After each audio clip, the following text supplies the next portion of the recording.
வணக்கம். த roosters crime time சீரீஸில் மீண்டும் ஒரு முறை நான் உங்களை வரவேற்கிறேன்.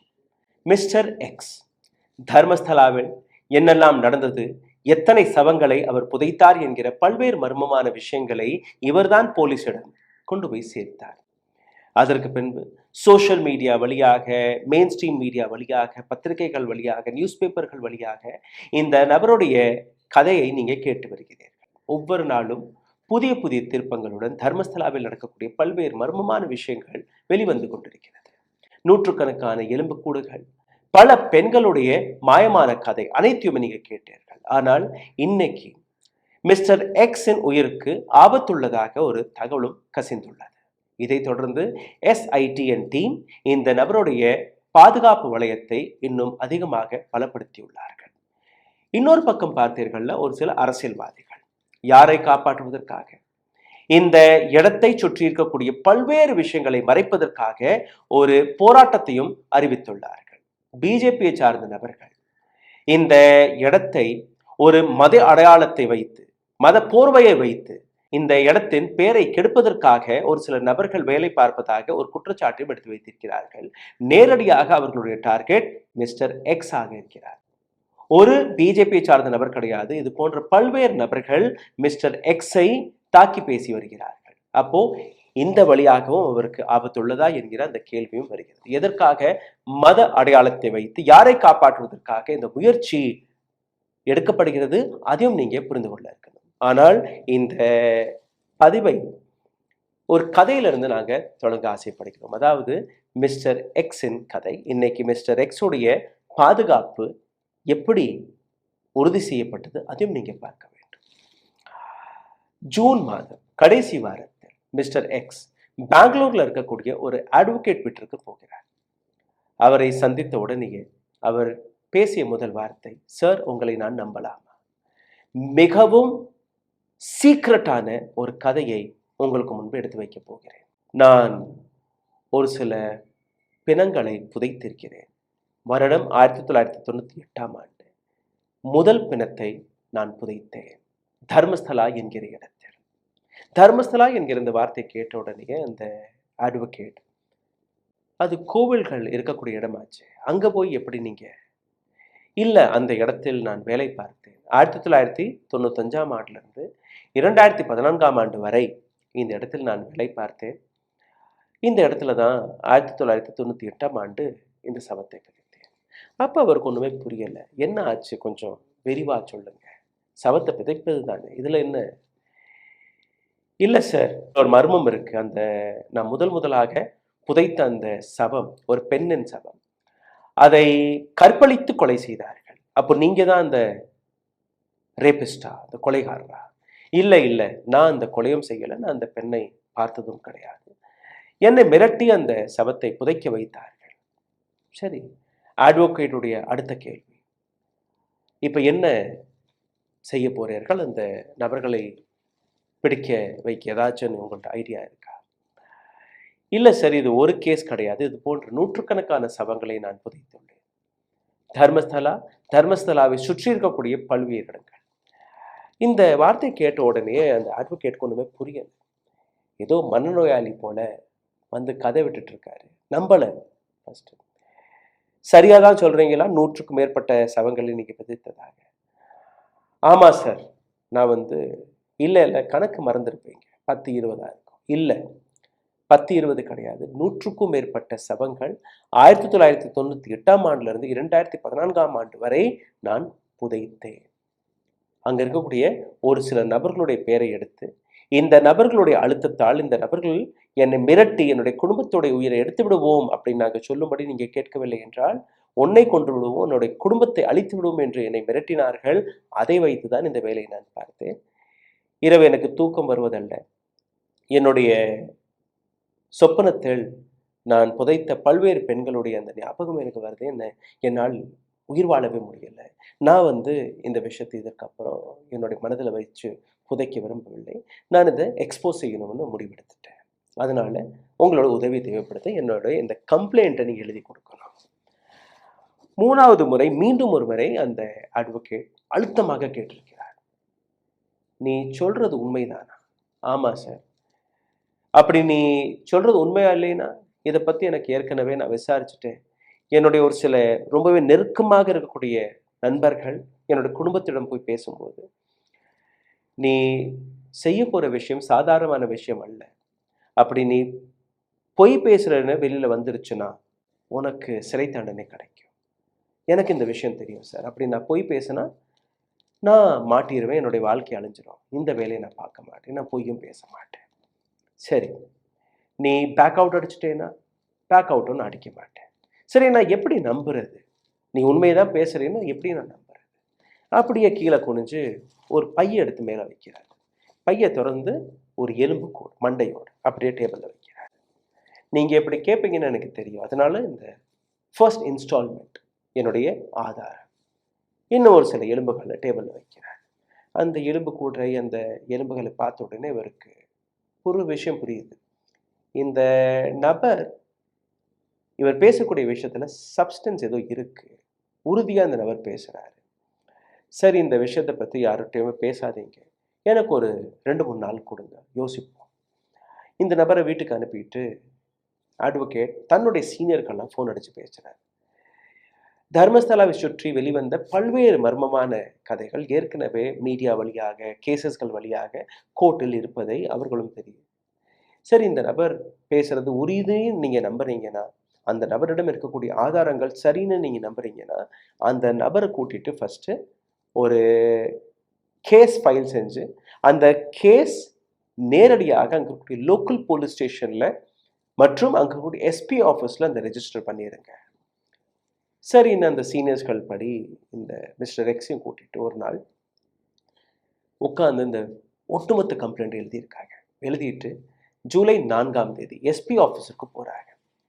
எஸ்பி ஆஃபீஸரிடம் இந்த இந்த ஒட்டுமொத்த கதையை எடுத்து வச்சதுக்கப்புறம், சார் இதெல்லாம் நடந்திருக்கு. எஸ்பி ஆஃபீஸ் இந்த நபருடைய ஸ்டேட்மெண்ட்டை எழுதினதுக்கப்புறம், இந்த நபரை சந்திச்சதுக்கப்புறம், சரி நீங்கள் போயிட்டு வாங்க, நாங்கள் இதில் ஆக்ஷன் எடுக்கிறோம். 4ஆம் தேதி அந்த எஃப்ஐஆர் அந்த கம்ப்ளைண்ட் காப்பி கொடுக்கப்பட்டது. 18ஆம் தேதி வரை போலீஸார்கள்ட்ட இருந்து எந்த விதமான ரியாக்ஷன், எந்த விதமான கம்ப்ளைண்ட் பதில் கிடையாது.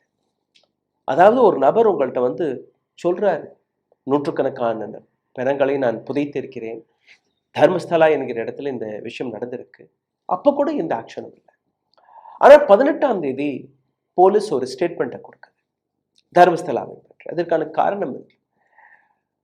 செக்ஷன் 164 பிரகாரம், விட்னஸ் ஆக்ட் பிரகாரம் இவர் 11ஆம் தேதி கோர்ட்டில் போய் தன்னுடைய ஸ்டேட்மெண்ட்டை சப்மிட் செய்கிறார். அந்த ஸ்டேட்மெண்ட் எந்த லெவலில் இருந்துச்சு நீங்கள் பார்த்தீர்கள்னா, இதே அட்வொகேட் மிஸ்டர் எக்ஸை கூட்டிட்டு அங்கே இருக்கக்கூடிய லோவர் கோர்ட்டுக்கு போன போது அங்கே இருக்கக்கூடிய நீதிபதி இவர் பேச ஆரம்பித்த உடனே அந்த கதவெல்லாம் மூட சொல்லியிருக்காரு. கிட்டத்தட்ட 1.5 to 2 மணி நேரம் வரை மற்ற எல்லா கேஸையுமே தள்ளிவிடுங்க, இவர்கிட்ட இருக்கக்கூடிய அந்த ஸ்டேட்மெண்ட்டை ஃபஸ்ட்டு வாங்குங்க. கிட்டத்தட்ட 1.5 to 2 மணி நேரம் ஒரு நீதிபதி உட்கார்ந்துட்டு இவருடைய கதையை கேட்டிருக்காரு. அந்த ஸ்டேட்மெண்ட் வந்து ரெக்கார்ட் பண்ணியிருக்காரு. அந்த ரெக்கார்ட் பண்ணி முடிச்சதுக்கு அப்புறம் கூட அங்க இருக்கக்கூடிய போலீசார்கள் எந்த விதமான ஆக்ஷனும் எடுக்கவில்லை. 18ஆம் தேதி முதல் முறையாக இந்த ஸ்டேட்மெண்ட் வெளிவருகிறது. அவர்கள் கொடுத்த பதில் என்ன? இந்த நபர் கூறுவதை அனைத்துமே நாங்கள் நம்ப தயாராக இல்லை. அதனால் இந்த நபரை எங்களுடைய டீமை வைத்து, எங்களுடைய இன்டெலிஜென்ஸ் யூனிட்டை வைத்து இந்த நபரை பின்தொடங்கினோம். பல்வேறு விஷயங்களை நாங்கள் சேர்க்க தொடங்கினோம். எங்களுடைய இன்டெலிஜென்ஸ் ரிப்போர்ட் படி இந்த நபர் பேசுவது உண்மையாக இருந்து அந்த இடத்துல இருந்து இந்த நபர் கூறும்படி அந்த எலும்புக்கூடெல்லாம் வெளியில வந்துச்சுன்னா இந்த நபர் எங்கேயோ எஸ்கேப் ஆயிடுவாரு. அதனால இந்த நபரை பற்றின பல்வேறு விஷயங்களை நாங்கள் சேகரித்தோம். 2வது, எங்களுடைய இன்டெலிஜென்ஸ் ரிப்போர்ட் படி எங்களுக்கு வந்த தகவல், இந்த நபர் கூறுவதில் உண்மை இருக்கலாம். ஏன்னா இது போன்ற பல்வேறு கேசஸ்கள் அந்த இடத்துல இருந்து வெளிவந்திருக்கிறது, ரெஜிஸ்டரும் ஆகியிருக்கிறது. அப்போ இன்டெலிஜென்ஸ் யூனிட்டுக்கு இந்த விஷயம் நன்றாகவே தெரிந்திருக்கிறது. அதாவது இந்த இடத்தில் இது போன்ற பல்வேறு சவங்களை பிதைத்திருக்கிறார்கள். அப்போ இந்த இடத்துல உறுதி செய்யப்படுகிறது. இன்னொரு பக்கம் இந்த விஷயம் எப்படியாவது வெளியில வரக்கூடாது என்கிற விஷயத்தை பல்வேறு ஆட்களை வைத்து முடக்கக்கூடிய வேலையும் ஒரு சில நபர்கள் பார்த்திருக்கிறார்கள். ஆனால் இந்த விஷயம் பெங்களூர், அதாவது கர்நாடகா அரசாங்கத்தின் காதுகளுக்கு போயிருக்கிறது. கர்நாடக அரசாங்கம் உடனடியாக ஒரு எஸ்ஐடியை ஃபார்ம் செய்து போலீசார்கள் இந்த வழக்கை இதற்கு மேல் விசாரிக்கக்கூடாது, ஒரு டீம், அதாவது எஸ்ஐடி என்கிற இந்த டீமை ஃபார்ம் செய்து நீங்கள் உடனடியாக அந்த நபருடைய ஸ்டேட்மெண்ட் படி எக்ஸ்குவேஷன் வேலையை நீங்கள் தொடங்குங்கள். அப்போ எஸ்ஐடி டீமிற்கு இந்த வழக்கு மாறுகிறது. அந்த நாள்ல இருந்து மிஸ்டர் எக்ஸோடைய ஒட்டுமொத்த பாதுகாப்பு எஸ்ஐடி டீமிற்கு மாறுகிறது. அதற்கு முன்னாடி வரை போலீசார்களுடைய பாதுகாப்பில் தான் இந்த நபர் இருக்கிறார். ஜூலை 19ஆம் தேதியிலிருந்து இன்னைக்கு வரை எஸ்ஐடி கையில் இந்த நபர் இருக்கிறார். எஸ்ஐடி எந்த இடத்தில் தன்னுடைய கேம்பை போட்டிருக்கிறார்களோ அந்த கேம்பில் தான் எஸ்ஐடியுடைய பாதுகாப்பு வளையத்தில் இந்த நபரை வைத்திருக்கிறார்கள். இன்னொரு பக்கம் நீங்க பார்த்தீர்கள்னா, இந்த நபர் கூறக்கூடிய அனைத்து இடங்கள்லையுமே இவரை கூட்டிச் செல்வதற்கு முன்பு ஒரு சர்வேலன்ஸ் டீம் அமைக்கப்படும். அந்த டீமில் ஒரு சில நபர்கள் தனியாக இவருக்காகவே ஒதுக்கி வைத்திருக்கிறார்கள். அவர்களுடைய வேலை இந்த நபருடைய உயிரை பாதுகாப்பது மட்டுமே. ஏன்னா இந்த நபர் கொடுத்த ஸ்டேட்மெண்ட் செக்ஷன் 164க்கு கீழே, விட்னஸ் ப்ரொடெக்ஷன் ஆக்டுக்கு கீழே கொடுத்திருக்கிறார். இந்த நபருக்கு என்ன நடந்தாலும் அதற்கான பொறுப்பு நேரடியாக எஸ்ஐடி. அதனால் இந்த நபருடைய பாதுகாப்பு மிகப்பெரிய விஷயமாக, சேலஞ்சாக பார்க்கப்படுகிறது. இந்த இடத்தில் நீங்க பார்த்தீர்கள்னா, இந்த நபர் 19 ஆண்டுகளாக நூற்றுக்கணக்கான சவங்களை நான் புதைத்தேன் என்று கூறியதற்கு பின்பு பல இடங்களில், முக்கியமாக சைட் நம்பர் 1 இருந்து 12 வரை எக்ஸ்குவேஷன் நடந்தது. சைட் நம்பர் 6 மற்றும் சைட் நம்பர் 11A பல எலும்புகளும் வெளிவந்தது. ஆனால் சைட் நம்பர் 13ஐ எக்ஸ்குவேட் செய்யும் போது அந்த இடத்தை தடுத்து நிறுத்தி விட்டார்கள். அதுக்கப்புறம் நீங்க பார்த்தீர்கள்னா, சைட் நம்பர் 14ல நேற்று முன்தினம் ஒரு எக்ஸ்குவேஷன் நடந்தது. இன்னைக்கும் சைட் நம்பர் 14 and 15ஐ எக்ஸ்குவேட் செய்ய அதற்கான முயற்சிகளை எடுத்திருக்கிறார்கள். சனிக்கிழமை வரை எந்த விதமான human skull or human bones எங்கேயுமே கிடைக்காத ஒரு தகவல் வெளிவந்தது. எந்த விதமான எலும்புக்கூடுகள் எதுவுமே கிடைக்கவில்லை. இன்னைக்கும் அந்த எக்ஸ்குவேஷன் வேலையை தொடங்கியுள்ளார்கள்.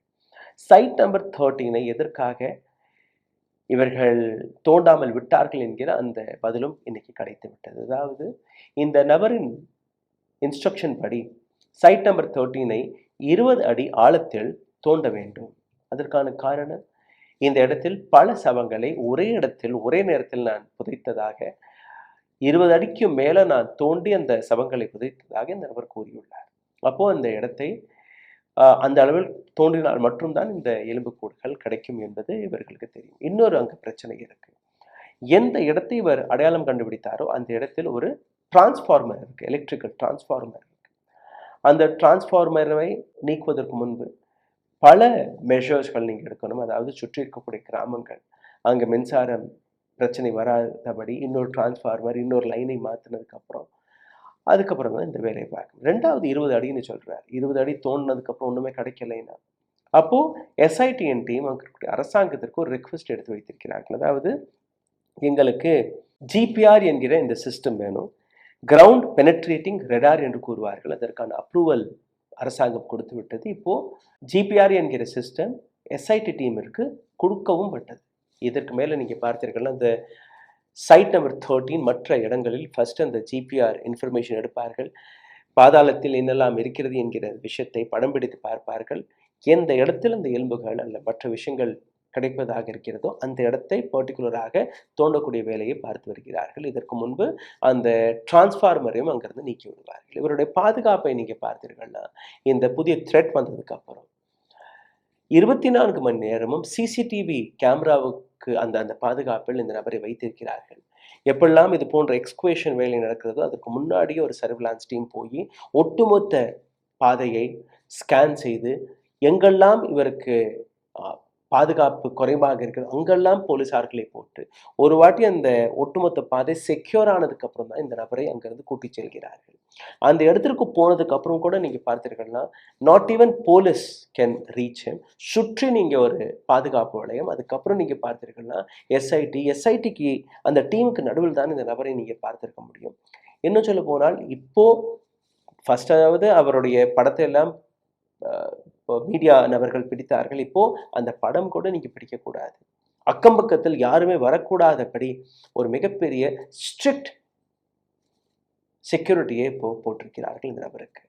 இந்த எக்ஸ்குவேஷன் வேலை நடக்காத போது இவரை ஒரு அறையில் வைத்து சிசிடிவி கேமரா பாதுகாப்பில் இவரை வைத்திருக்கும்படியும், ரெண்டாவது எப்பெல்லாம் இந்த நபரை இன்னும் அடுத்த விசாரணைக்கு கூப்பிடுகிறார்களோ அப்பவும் அந்த எந்த இடத்துல இந்த கேம்ப் இருக்கிறதோ அதே இடத்தில் இந்த நபருடன் விசாரணை நடக்கிறது. அதாவது எங்கேயுமே அந்த கேம்பை விட்டு இந்த நபரை வெளியே போக விடுவதல்ல. இரண்டாவது மாற்றம் நடந்திருக்கிறது. சுற்றி இருக்கக்கூடிய பல நபர்கள் போலீஸை நாடி போறார்கள். போலீஸிடம் போய் கம்ப்ளைண்ட் கொடுக்க முயற்சிக்கும் போது அங்க இருக்கக்கூடிய லோக்கல் போலீஸ் அவர்களை எஸ்ஐடி டீமிற்கு டைவர்ட் செய்து வருகிறது. இந்த கேஸ் எங்களிடம் கிடையாது, இது எஸ்ஐடி டீம் பார்க்கறது, அங்கேயே நீங்க போங்க. இவர்களிடம் வரும்போது இவர்களிடம் அந்த நபர்களுடைய ஸ்டேட்மெண்ட் எடுப்பதை தாண்டி அந்த விஷயத்தை பற்றி எஃப்ஐஆர் போடுவதற்கான அந்த பவர் இல்லாமல் இருந்திருக்கிறது. ஒரு இன்ஸ்பெக்டர் லெவல் ஆஃபீஸர் அங்கே இருந்தால் மட்டும்தான் அந்த எஃப்ஐஆர்களை போடலாம். இப்போ கர்நாடக அரசாங்கம் இன்னொரு முடிவு எடுத்திருக்கிறார்கள். அதாவது எஸ்ஐடி டீமிற்கு ஒரு டெம்பரரி போலீஸ் ஸ்டேஷனை நடத்துவதற்கான அந்த பவரை கொடுத்து விட்டார்கள். இதுக்கப்புறம் மக்கள் போலீஸ் ஸ்டேஷனுக்கு போக தேவையில்லை, நேரடியாக எஸ்ஐடி டீமுக்கு வந்தாலே போதும் அந்த எஃப்ஐஆர் எழுதப்படும். இதை தாண்டி இந்த ஒற்றை நபரை மட்டுமே நம்பி இதற்கு மேலே இறங்க முடியாது. ஏன்னா இந்த நபர் கூறியது ஒரு பக்கம் இருக்கட்டும், இன்னும் நமக்கு அந்த எவிடன்சஸ்கள் தேவை, இன்னும் ஐ விட்னஸஸ்கள் தேவை என்று ஒரு சில இடங்கள்ல எஸ்ஐடியின் டீம் அந்த கோரிக்கை எடுத்து வைத்ததுக்கு பின்பு பல நபர்கள் முன் வந்திருக்கிறார்கள். அதுல 6 நபர்கள் புதிய விட்னஸாக வெளிவந்திருக்கிறார்கள். இதற்கு முன்னாடி நீங்க பார்த்தீர்கள்னா இன்னொரு ஐ விட்னஸ் ஒரு 13 15 வயதிற்கான ஒரு பெண்ணை என் கண்ணுக்கு முன்னாடியே இவர்கள் விதித்தார்கள். நான் கம்ப்ளைண்ட் கொடுத்ததுக்கு அப்புறம் கூட அந்த பெண்ணுடைய போஸ்ட்மார்ட்டம் நடத்தவில்லை, கம்ப்ளைண்ட் எழுதவில்லை. இது போன்ற பல்வேறு விஷயங்களும் அங்கே நடந்திருக்கிறது. அதனால் இப்போ புதிதாக பல விட்னஸஸ்களை இவர்கள் சேகரித்து வைத்திருக்கிறார்கள். அந்த விட்னஸஸ்கள் கூறக்கூடிய அந்த இடங்களை தோண்டி எக்ஸ்குவேட் செய்யக்கூடிய வேலையும் இவர்கள் பார்க்க போறார்களாம். ஆனால் அந்த நபர்களுடைய அடையாளம் அது வெளிவந்து விட்டால் அவர்களுடைய உயிருக்கு பாதுகாப்பு கிடையாது. அதனால் அவர்களையும் இதே போன்று ஒரு மர்மமான இடங்களில் கம்ப்ளீட் செக்யூரிட்டியுடன் வைத்திருக்கும்படி ஒரு தகவல் வெளிவருகிறது. அதாவது இதற்கு மேலே நீங்க பார்க்கக்கூடிய ஒவ்வொரு மெஷரும் நீங்க பார்த்தீர்கள்னா எஸ்ஐடி விட்னஸஸ்களுடைய பாதுகாப்பு மற்றும் இந்த விஷயத்தில் ஒரு ஆழமான எவிடன்ஸ் கிடைக்காத வரை இதை விடுவதாக அவர்கள் இல்லை. இதற்கு மேல அந்த மேனுவலாக தோண்டக்கூடிய வேலையெல்லாம் பார்க்க மாட்டார்கள். ஜிபிஆர் என்கிற இந்த கருவி அவர்கள் கையில் வந்துவிட்டது. நீங்க இதற்கு மேல பார்க்கக்கூடிய ஒவ்வொரு எக்ஸ்குவேஷனுமே சயின்டிஃபிக் முறையில் ஒரு மோஸ்ட் அட்வான்ஸ்ட் முறையில் தான் நடக்கப் போவதாக அவர்கள் கூறியிருக்கிறார். அதன்படி தான் இந்த வேலை இன்னைக்கு நடக்கிறது. அதனால்தான் இந்த சைட் நம்பர் 13 நாங்கள் தோண்டாமல் விட்டிருந்தோம். இதற்கு மேலே அதையும் நாங்கள் தோண்ட போவதாக கூறியுள்ளார்கள். இன்னொரு பக்கம் நீங்க பார்த்தீர்கள்னா கர்நாடகாவில் இருக்கக்கூடிய பிஜேபி எம்எல்ஏ SR விஸ்வநாத் இவர் கூறக்கூடிய ஒரு சில விஷயங்களை நீங்க கவனமாக பார்க்கணும்.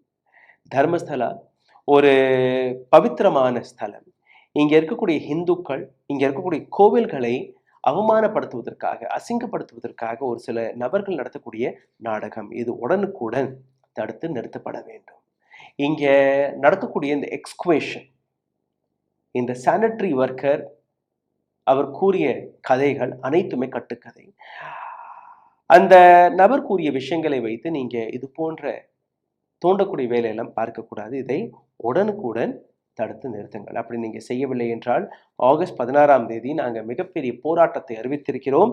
தர்மஸ்தலா சலோ என்கிற பெயர்ல யலங்கா என்கிற இடத்திலிருந்து தர்மஸ்தலா வரை கிட்டத்தட்ட 200 வாகனங்கள் சாஃப்ரான் கொடியுடன், அதாவது பிஜேபியோட அந்த கொடியுடன், ஹிந்துத்வா கொடியுடன் எங்களுடைய சப்போர்ட்டர் எல்லாம் கூப்பிட்டு நாங்கள் தர்மஸ்தலாவிற்கு போக போகிறோம். வி ஆர் வித் தர்மஸ்தலா என்கிற இந்த முயற்சியை நாங்கள் எடுக்க போகிறோம். இன்னொரு பக்கம் நீங்க பார்த்தீர்கள்னா deputy chief minister KS Eshwarappa இவர் ஒரு படி மேலே ஏறி ஒரு நபர் உங்கள்கிட்ட வந்து நான் தான் புதைத்தேன் என்று கூறும்போது அப்போ அந்த நபரை முதலில் தூக்கில் போடுங்கள், யாரு மிஸ்டர் எக்ஸை முதலில் தூக்கில் போடுங்கள், மற்ற விஷயங்கள் எல்லாம் நீங்க தேடக்கூடாது. இது அவருடைய ஸ்டேட்மெண்ட். அப்போ சிந்தித்து பாருங்கள் எந்த அளவில் யாரை காப்பாற்றுவதற்காக முயற்சியில் இது போன்ற நபர்கள் இறங்கியுள்ளார்கள் என்று. போலீஸ் தன்னுடைய வேலையை பார்க்கவில்லை, எஸ்ஐடிஎன் டீம் தன்னுடைய வேலையை பார்த்து வருகிறது.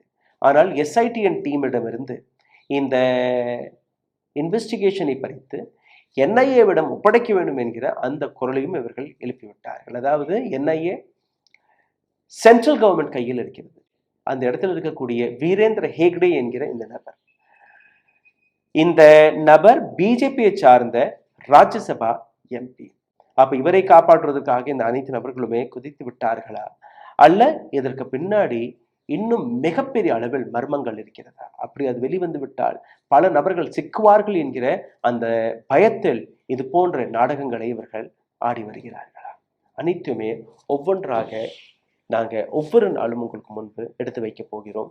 இந்த இடத்துல இருந்து வரக்கூடிய அனைத்து அப்டேட்ஸ்களையுமே உங்களிடம் நாங்கள் கொண்டு வந்து சேர்ப்பதற்காக பல நபர்கள் ஈடுபட்டிருக்கிறோம். பல நபர்களிடமிருந்து சோர்சஸ்கள் வழியாக இது போன்ற செய்திகளை சேகரித்து கொண்டு வருவது கடினமான காரணம். அப்படி எங்களுடைய உழைப்பு உங்களுக்கு பிடித்திருந்தால் தயவு செய்து உங்களுடைய கருத்துக்களை கீழே கமெண்ட் பாக்ஸில் எழுதுங்கள். இந்த வீடியோ உங்களுக்கு பிடித்திருந்தால் இதை பகிருங்கள். இந்த சேனலை சப்போர்ட் செய்ய நினைக்கக்கூடிய நபர்கள் உங்களுடைய ஆதரவை கீழே எழுதியிருக்கக்கூடிய UPI வழியாகவும் தெரிவிக்கலாம். நன்றி, வணக்கம். ஊடகம் கார்ப்பரேட் அரசியல்வாதிகளின் கைப்பாவையாக அடிமைகளாக இருந்தது போதும், இனி சாட்டை எடுத்து சுழற்றும் நேரம் வந்துவிட்டது. ஊடகம் பொதுமக்களாகிய உங்களுக்காக உங்களாலேயே இயக்கப்பட வேண்டும். ஊடக சுதந்திரத்திற்காக உங்களின் பங்களிப்பை இன்றே அளித்திடுங்கள்.